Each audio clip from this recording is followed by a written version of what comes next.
Coach is on the road once again, taking youngsters behind the scenes with the MLB stars of the game. And I got the man here, M. How we doing? I'm good. How are you? Just fine.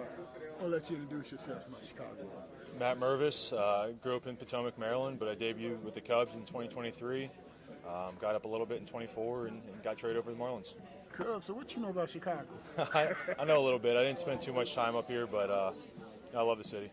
So what's this big league experience like? A lot of kids look at you guys, get drafted, think you're in the big leagues the next day. They don't understand the dues you guys got to pay. It's not that easy. A lot of guys wish it was, including me, but I was an undrafted free agent in the 2020, the shortened COVID draft, the 5-round draft. So, a lot of people think you're an overnight millionaire, and that's the case for some of the first rounders, but definitely not me and a lot of guys in that draft class. So, it's hard. You work your way up through the minors, and you just got to prove yourself every single day and bring your best to the field. So undrafted, that means you was the man to get a spot on the major league roster. Like I said, you got to prove yourself. You got to play well every day. A lot of it's luck. You got to get into the right organization, play well, and just hope that they look upon you favorably and you get the spot.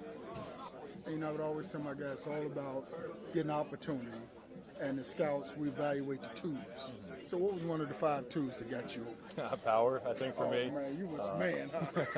Yeah, I had a good year in 22, hit a lot of home runs and doubles, and then that's the year I put myself on the map and just kind of continued that in 23 before my debut. So you went out there and just got buck wild and beast mode, huh? It was a good year. Yeah, I can't deny that. So, what was it like for you? Guys go to play high school baseball, go to college, then they go again, think they're going to the major, they got to go to the minor leagues, and all of a sudden it's a rude awakening for them. Yeah, I didn't. A lot of guys think they're going to college for 3 years, including me, and I think you get drafted after your junior year. Didn't happen. I went back for my senior year, and it was the COVID year. So, a lot of uncertainty that year, and like I said, free agent in the draft, which is a very uncommon path. Had to grind my way through the minor leagues. I had a bad first year in low A the whole year, and I felt like coming into my second year in pro ball, that was kind of the make or break year because I was a little bit older as a senior draft pick, senior sign. The organization could have gone one way or another, and I just had to go out there and put up numbers. So what's that mental toughness like? It's a roller coaster game. Kids don't understand. It's a roller coaster, highs and lows. Right. What's that mental part of the game like? It's huge. You hear guys talk about it all the time, how mental of a sport it is. You get 4 to 5 chances a game to succeed, and if it doesn't happen, you got to wait until the next day or the next time you're in the lineup to put up numbers. So, it's a hard game. The odds are stacked against you as a hitter, and you just got to find a way to stay positive, stay confident. So you're in the big league. When you look around this locker room, do you sometimes pinch yourself like, wow, I'm really here? Oh, yeah, every day. Anytime I'm over at first base and there's a mound visit, there's a kind of break in the action, whatever it is, it's hard not to look around.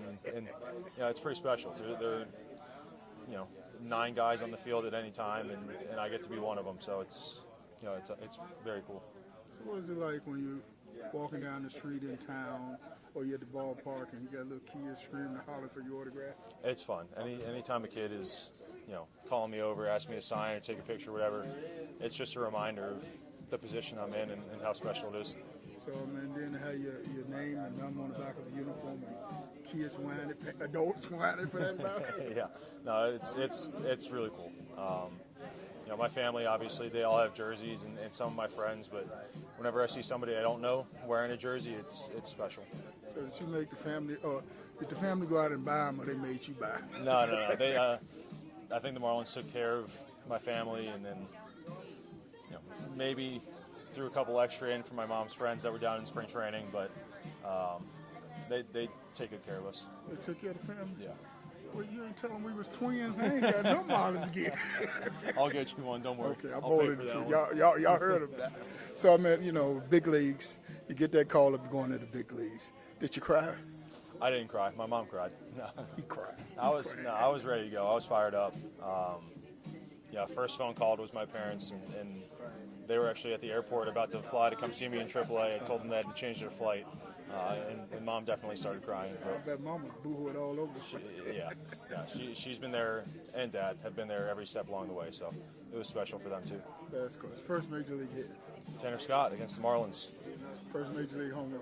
Christian Javier in Houston. Oh, you didn't forget who? No, where, I'll never where? forget those. You got the baseballs? I got both. Where they at? They're at my parents' house. Mom, I'm coming over to get the balls. I'm going to eBay. They got both. Coach on the road with the man. Appreciate it. Thank you. All right. The Diary of a Coach. Former MLB Scout. 40 years, I just can't tell it all. Chapter 4, MLB Scout. New York Mets. One day, Coach Franklin called and asked me to scout for him. Without hesitation, I signed the contract, officially becoming a scout for the New York Mets. Pittsburgh Pirates. This experience opened the door that led me to scout for the Pittsburgh Pirates under Billy Brick, a man I deeply respected.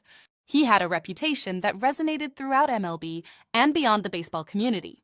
His belief in me made all the difference, and I honor his memory today. Rest in peace, Bill Brick. Kansas City Royals. This led me to a morning I'll never forget. Around 9 a.m., I received an unexpected call from the Kansas City Royals, looking for a scout to cover the Chicago inner city. The rest is in the book. Purchase the book and get all the info. Just go online and order yours today at thediaryofacoach.com. That's thediaryofacoach.com.